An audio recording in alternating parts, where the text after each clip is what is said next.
Hi, I'm Jim Hall, and we've got another special Cult Pop for you today. One of the things we're going to do is we're going to make a quick visit over the Motor City Comicon, the pop culture event for 2007 here in Michigan. If you're not familiar with it, at least 100,000 people will come through the doors of the convention during the weekend here in May. And basically, they come to peruse comic books. Hundreds of dealers come with comics, movie posters, movie paraphernalia, but also special guests.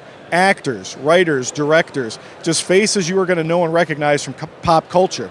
People wait in line to get autographs, get their memorabilia signed from people from Star Trek, actors from Rocky, all kinds of stuff. We're going to take this opportunity and interview a couple of those actors and just have a great time, so stay tuned. I'm with Mathew Atherton, and you might recognize Mathew as a reality TV star from the series you see right behind us, Who Wants to Be a Superhero? And Mathew doesn't want to be a superhero. He now is a superhero. Mathew, it's a pleasure to meet you. Tell us a little bit about this Stan Lee project you were involved with. Well, I was the winner of Season 1 of Who Wants to Be a Superhero, and we filmed in May of 2006. And the new, there's someone right here with a comic book. On May 5th, free, thank you very much, Dennis. The free comic book, the first 8 pages of the comic book, which was the prize for the show, came out on May 5th, and then the full comic book comes out on July 5th. Now, Mathew, the show aired on Sci-Fi, had great ratings, and people really seemed to enjoy it. Tell me what it was like to actually be on we all see reality shows, we all think we know what's going on. What was it like to be on a reality show like that? It was amazing. You didn't really know what was happening, didn't know what the challenges were going to be during the days. You just knew that you had to wake up and put on a superhero suit and deal with whatever it is that they threw at you. So it's pretty amazing. Now, Mathew, if I'm not mistaken, the whole series is either out on DVD now or is coming out real soon on DVD, from my understanding. Is that correct? Yes, it's actually out on DVD now. If you go to the Sci-Fi Channel website, they actually have DVDs for sale on there. Okay, and before we let you go, Mathew, do you have a website or anything you'd like to promote and let us know about and your fans at home know about? Sure. I have a website. It's called forcefeedback.tv. So www.forcefeedback.tv. But more importantly, I'd like to ask anyone watching, find out who you can be a hero to and set an example for them, because we all need heroes. Well, thank you so much, Mathew. Well said, and continued success. All right, thank you so much. Okay. All right, appreciate it. Thanks. We're fortunate enough to have run into another favorite actor of mine, Tony Burton. Tony, people at home know you from the Rocky movies, The Shining, and many more. Tell us about your wonderful roles in the Rocky films. Yes. Well, my roles in the Rocky films it was just really a blessing. I got the job because Carl Weathers and I both had the same agent, and my agent, of course, knew that I was an ex-fighter, and she calls me and she said they're looking for a trainer. Some guy's named StJohn is going to make a movie called Rocky. She said, "Are you interested?" And I said, "Yeah." So I went in, and he had me doing improvisation. He said it's the 15th round, and it's anybody's fight, and away we went. And some of those famous scenes, folks, you're always going to remember. Your career has been quite amazing because of the fact you're still acting. A lot of people are fortunate enough to just be in 1 or 2 films like Rocky, then The Shining, then Rocky VI recently. What do you attribute your longevity in filmmaking business to? Well, just a blessing, just luck. Just luck. It's not anything that I could have predicted or I could have, made myself. I've just been lucky. Now, when Stallone gave you a call and said, "I'm going to do a Rocky VI," what were your original thoughts on that? Whoopee, I'm going to work. Did you? I absolutely loved Rocky VI. I thought he pulled it off, but were you thinking at 60, hey, Sly, you're not going to be able to pull this off? Were you a little apprehensive? No, I wasn't apprehensive about it because Sly stays in pretty good shape. And he still looks good, and he still got the energy to do it. Takes a lot of energy to do these things for him, I'm sure, especially with all the hats he's wearing. He's the director. His company is producing the film. He's starring in the film. So it's quite a sap of energy for him. For folks at home that are interested in things that may be coming up for you, do you have a website, or do you want to tell anybody about some upcoming things you may have going on? I don't have a website, but there's a horror film called Hack that's coming out pretty soon, and we're thinking about. We did a couple of years ago. I made another horror film called Exorcism, and they're in pre-production on doing Exorcism 2. Okay, excellent. So you might look for those 2 horror films. Well, thank you so much for taking the time. It's an absolute pleasure to meet you today. Okay. God bless you. God bless you. Thank you. Thank you. We are just having a great time at the 2007 Motor City Comicon. We're going to take a quick break, but when we come back, we're going to take a look at some of the cool vehicles that are on display here at the Motor City Comicon. Stay tuned.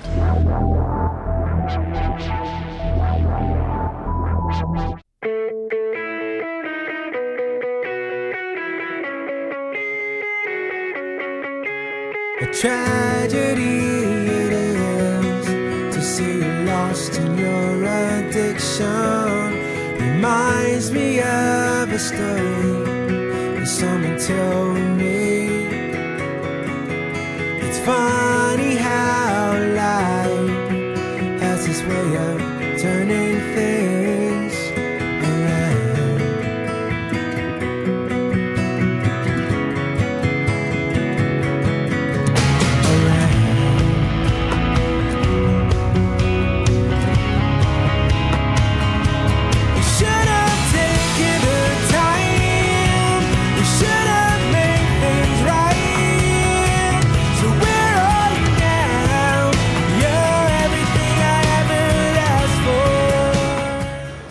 Some of the great things that go on the Motor City Comicon aren't just the actors or the dealer tables or buying comic books. People come from all over the country and the world to bring special props and things that you see in movies. Doug McQuillen has come all the way from Canada, and he's brought a very special car with him. Doug, glad you took the time to be with us today on Cult Pop. Tell us a little bit about this beautiful car you brought here today. Well, it's a interceptor replica from the movie Mad Max, the first movie. I've built it over a 6-year period. As close to the original movie car as possible, even right down to the flaws that the original movie car would have had. Well, it's absolutely beautiful, and I'm a huge fan of Mad Max, and I've noticed a lot of fans are flocking to this thing because it's one of those iconic vehicles that as soon as you see it, you know what it's from. Why don't you give us a quick little tour here of the vehicle? Sure, I'd love to. See, the car originally is from Sydney, Australia, so being a right-hand drive vehicle, it is a 4-speed car, which makes it lots of fun to drive. Very few are in North America right now. There's only about a dozen or so replicas within the United States and only a couple in Canada. As you notice, it is a right-hand drive vehicle being from Australia. It's also a 4-speed car. It's got the switch on the shifter, which activates, turns the blower off and on, as he did in the movie. The correct blue dash light, the overhead radio as they would have used with functioning lights. Even has the original Australian police siren, which I'd love to demonstrate, but it might be a little loud for inside the building right now. Now, let me ask you, would this actually be able to drive on a street today? I take it out to go get milk. I enjoy, I drive it everywhere and anywhere that I can. And the police, they love seeing the car. Well, Doug, thank you so much for taking the time to be with us today. Thank you very much. Absolutely beautiful vehicle. Thank you very much.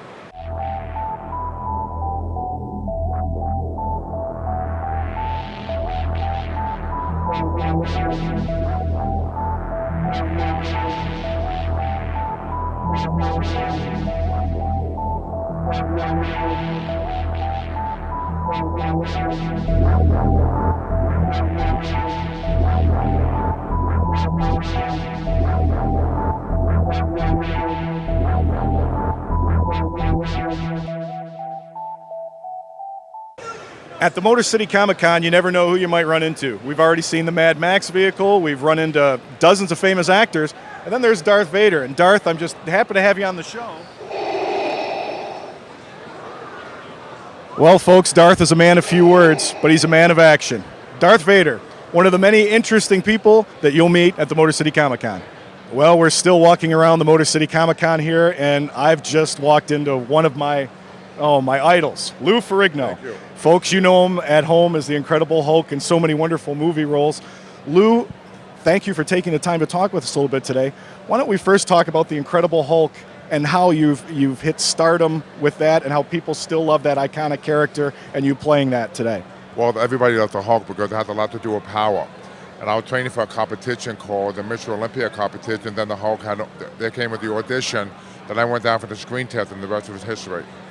Lou, I've seen running on cable lately a wonderful bodybuilding movie from the 70s, I believe, where you and Arnold Schwarzenegger had quite a competition, and you were the young, up-and-coming bodybuilder, and the still fantastic body you have today. Bodybuilding, obviously a huge part of your life, both then and now. Do you still get a lot of people coming up to you now who get involved in bodybuilding because of? Oh, sure, because I have my books on fitness, I have my website, luferricchio.com.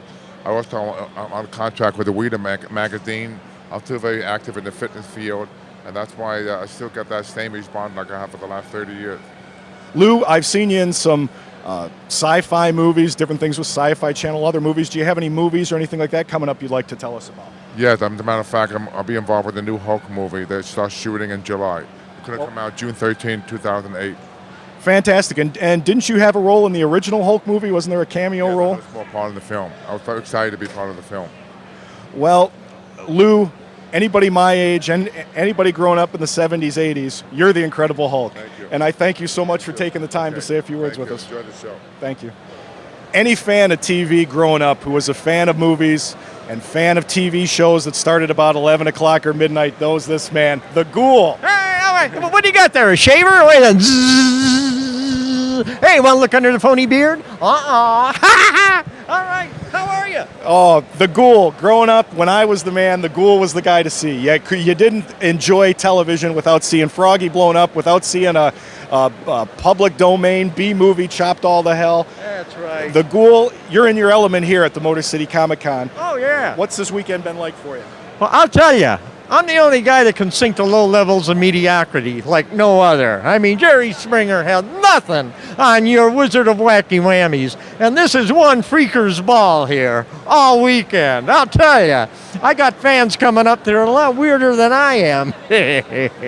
Ghoul, we come to your table and I see you've got all kinds of stuff going on. Tell us about some of the things people can buy and purchase, and I assume all they need to do is go to your website. That's right. We have the website, theghoul.com, and every piece of crap imaginable with my name and likeness on it, you can purchase. Now, let me warn you right now, I never promise you quality goods. I mean, you buy a Ghoul shirt, I think after the first washing, the phony beard and mustache falls right off in the laundry, right? But like I said, here it is. We have little frogs overseas toiling away at way less than minimum wage constructing all of this stuff. I mean, for instance, would you believe it? The Ghoul's an author. See that? It says the Ghoul scrapbook. Well, actually, the S has almost fallen off, so it says, that Ghoul, yeah, it says crap. yeah, it's crap book. So I want to tell you, you'll find no better crap between two book covers than the Ghoul provides right here over there. Finest crap available here in the Motor City area. Well, Ghoul, that just about does it for us. Thank you so much. A thank you to all the people my age growing up, where you brought us weekends and weekends of entertainment. Thanks so much, buddy. Well, I got to tell you, the pleasure's been all yours. And remember, stay sick, turn blue, scratch glass, climb walls, but most importantly of all, do it while you can, but don't get caught. Hey! Oh, we're just having a wonderful day today, and we've just run into another one of my favorites, Michael Gross. Michael, absolutely glad to take a moment or two to talk with you. Famous for Family Ties. I personally love you for the Tremors series. Absolutely love Tremors. It's an iconic sci-fi / horror spectacular. Well, I consider myself a very fortunate actor for having gone from one extreme to the other. America's nicest father to America's most paranoid survivalist. So I consider that pretty lucky. Well, Michael, at a convention like this, I assume a lot of people come to see you for Family Ties. They know you're from the old school, being America's dad. I come up and I'm all excited in seeing you from Tremors. What's the fan interaction like here for you? Well, it's great because, typically, I live, thousands of miles away. Typically, I don't know what fans are feeling. And it's so great. I learn a lot from them, learning from them, for example, what's their favorite lines, their favorite scenes, things like this. And they often remind me of things I've long forgotten, frankly. Michael Gross, being in Tremors, is it fun being a part of one of the all-time favorite party games of all time, the 6 Degrees Separation of Kevin Bacon? Exactly. Now that means you're only, 2 degrees or whatever? Right. Yeah, right. I'm 1 degree from Kevin, and yeah. I'd like to know a little bit in regards to Tremors. Is there any talk of doing any more? I am afraid not. I mean, the feeling was that Universal Studios did a wonderful job with the first couple Tremors. As time went on, they were spending less and less money on publicity. And there were people who weren't even, I've run into people this weekend who weren't even, still not aware that there was a fourth one done, which gives you some idea of how badly it was promoted. And I think the producers and the writers came to believe that it wasn't worth it putting in all that hard work if people weren't going to be told about it. The diehard fan was always there. Right. That was wonderful. But we wanted to reach a wider audience, I think, and we thought we had something worth a wider audience. And at the time, they didn't feel they were getting the cooperation they needed. Universal's now owned by somebody else, so maybe that'll change. Michael, with DVDs out there, people are always going to see you in the Tremors, in the Family Ties. But do you have anything new you'd like to tell us about? Website, any upcoming events you'd like to tell us about? That's a good point. This last week I just did a Boston Legal. I may or may not come back on that. And I just did an independent feature film called Broken Windows. What happens to that? I have no idea. But the next job is just, as of now, I'm unemployed. So anybody out there who has a job, let me know. I also wait tables. Well, folks, you know Michael Gross is America's dad. I love him from Tremors, and we're just happy as heck you took time to talk with us today. Thank you. Thanks.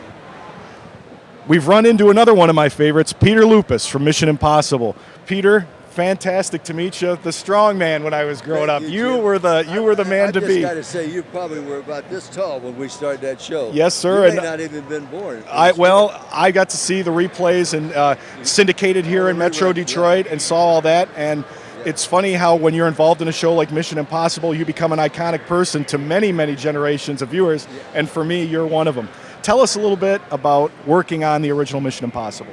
Well, it was a difficult show to do. You usually start at about 6:30 or 7, and you'd end up 8 or 9 o'clock at night because it was a long show. And they shot that show like a feature film. If you'll remember, we did all inserts and everything like that, and it became a very expensive show to shoot. But people I worked with were Peter Graves and Barbara Bain, Martin Landau, Greg Morris, and the first year Stephen Hill. They were just terrific to be around. And I look forward to getting up at 6. Now that's tough for me to say, to go to work so I could spend a day with them on the set. Do you still keep in contact with a lot of your former co-stars? I talked to Barbara Bain 3 days ago, and she was supposed to be at this show, and she's moving this week, so she couldn't be here. I talked to Peter Graves about 3 weeks ago and talked to him about his Geico commercial, and he said, I'm getting calls from all over the world. And then Marty Landau, I talk to 2 or 3 times a month. Yeah.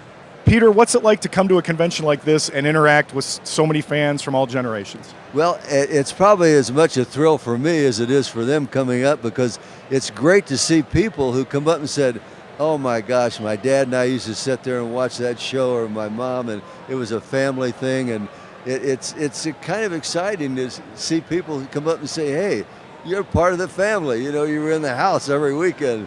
So it's great for me. Peter, when they make a movie of a feature show like your television show, that it was a heck of a success. What are your thoughts on the Mission Impossible movies? Well, the movie I knew was going to be a big success because over 1 billion people have seen the original series around the world.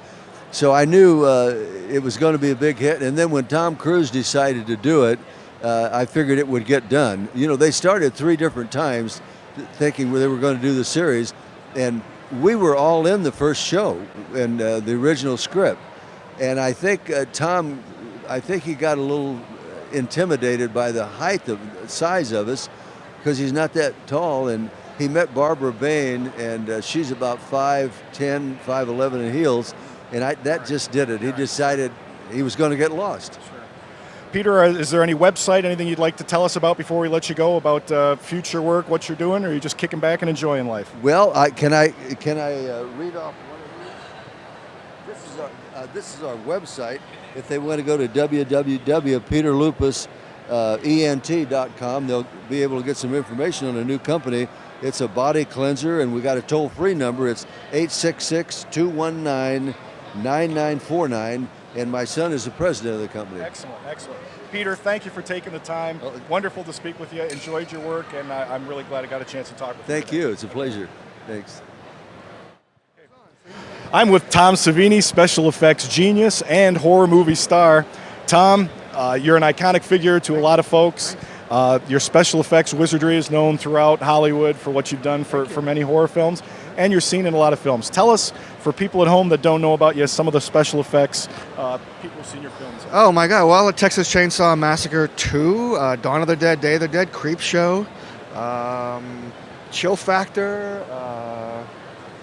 Well, Creep Show and probably Creep Show and Friday the 13th, creating Jason and creating Leatherface. This is Leatherface's mask right here for Texas Chainsaw.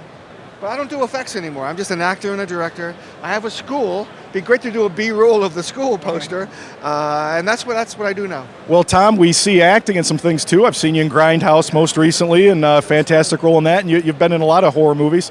Why don't you tell us about some of the horror movies you're now acting in, and then tell us about your school? Sure, yeah. Well, Grindhouse, of course. Dusk Till Dawn. You saw me as Sex Machine. I'm going to be playing a cowboy in a western called Hired Guns. I'm playing a ringmaster in Zombie Circus. These are all coming up, you know. The school is in Pittsburgh. It's a degree program. It's 16 months. We're the only school that has a degree for that. And our students are working in mask companies, toy companies, movies, museums, prosthetic labs. They're training them to find jobs in all those areas. For people at home that think, hey, that's right up my alley, I'd really like to look into that. Is there a website or something where people can learn about Go this? to my website, which is simply savini.com, or the school's website if you maybe do a little B-roll of that, you know. But yeah, and you can do a thing called shadowing. We just show up. You hang out for like 3 or 4 days with the students and see what it's like. A lot of those guys never leave, you know. So, but the website has a lot of information on it. Yeah. Well, Tom, I'm a fan of all the work you've done in the past, the special effects. I love your roles, and I love Dusk Till Dawn. You were fantastic in that. And I'm a huge fan of Grindhouse. Unfortunately, it didn't do as well as the theaters as we were hoping, but I think the DVD release, I think, will really I think they're going to spur it release up. them as separate movies, I think. I hope they release at least one version of it with 2, you know, the way it was in theaters. But I'd like to see that in some of the films they were promoting inside the film, Well, where they it are- looked they are like films I making- want to see. They are making Machete. Oh, they are making Yeah, Machete? for DVD. Oh, It'll that'll for be DVD fantastic. release, Okay, well, Tom, good thank luck you with so it. much for Thanks. taking the time. Pleasure. I'm at the Motor City Comic Book Convention, and when you see a woman as beautiful as Mia St. John, you certainly don't think boxing, and you certainly don't think boxing champion. Well, that's what Mia St. John is, a female boxer who's had a long, illustrious career and is a boxing champion. Mia, first of all, tell us a little bit about being a female boxer and being one of the role models for up-and-coming lady boxers today. Well, you know, it's been a wonderful ride. I started about 11 years ago when Christy was with Don King and I was with Aram and opening for De La Hoya, and then she was opening for the Tyson card. So that whole era was like so exciting, and you know, now I'm like towards the end of my career, and it's hard, like, because now I have to think about retirement, but I still love it so much, and I think that I hope that I paved the way for a lot of younger girls that are coming out now in the amateurs, and they've asked me for a lot of advice, and I hope that I've steered them in the right direction. Well, Mia, I think you're a wonderful inspiration for women because you're a beautiful woman who's appeared in Playboy, appeared in numerous, all types of publications where your beauty is shown off. But you're one tough boxer. So if girls can say, I can be beautiful, I can be tough, I think it's a great combination.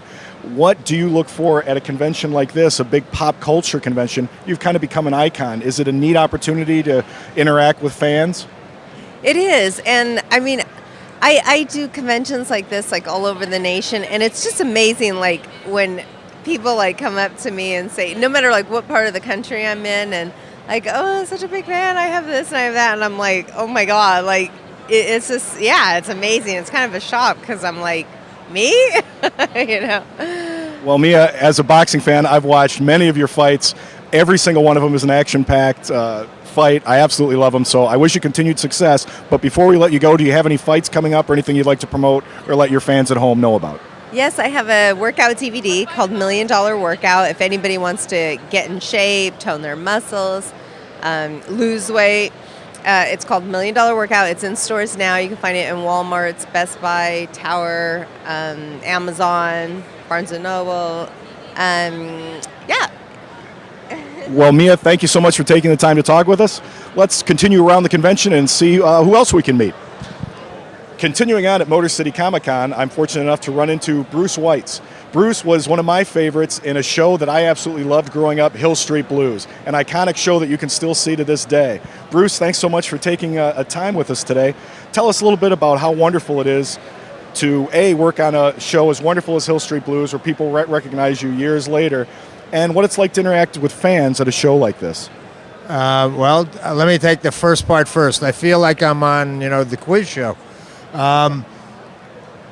It was a wonderful experience being a part of Hill Street Blues. We made television history. It was great being a part of an ensemble show. The people I worked with were terrific people. Okay, now we got that out of the way. The people of Detroit have been super, and I've been having a ball. I started here yesterday, which was Friday, and some of the characters that I've met here are really something. People get dressed up and come in character. It's been amazing. I've been having a ball. Well, we've been meeting some interesting people also, and yes, at a pop culture convention like this, you never know what you're going to run into, so you always have to keep a smile on your face. You might run into a 7-foot-tall, 500-pound man in spandex, and just keep the same smile. Hill Street Blues goes down as one of my all-time favorite cop shows back in the day. I've noticed a lot of resurgence of shows from the 70s, shows from the 80s, being made into films, being brought back onto TV. Do you think that's any type of possibility? Have you heard discussions in regards to bringing it back? I haven't heard any discussions about bringing it back. And I don't know why. I mean, if they remake, whatever they're remaking. What they did was is Hill Street Blues was actually based on a documentary done about Fort Apache in the Bronx, New York. Now, they already did a movie about Fort Apache with Paul Newman. So I guess their feeling is, why do another one? But I don't think it's going to happen unless a lot of people write letters. Bruce, where can fans of yours look for you now? You got anything coming up you want to tell us about, or anything you'd like to promote? I'm basically retired. I have a 14-year-old at home, and I enjoy spending time with him and my wife. I've been in this business for 45 years, so I retired last year, and I'm loving it. Well, fantastic. Congratulations on the retirement. I wish you all the luck in the world and all the fun in retirement. Thank you for taking the time, Bruce. Well, I just had a wonderful time here at the 2007 Motor City Comic-Con. As you could see from the wonderful actors we met and the different booths that we had a chance to talk to, it's just a wonderful event and just so much fun. If you're interested in attending next year, it'll be the same place here in Novi, so I really recommend you track those folks down at MotorCityComicCon.com. There's different convention sites. You can learn all about it. But that's going to wrap up this episode of Cult Pop, and we look forward to seeing you next time.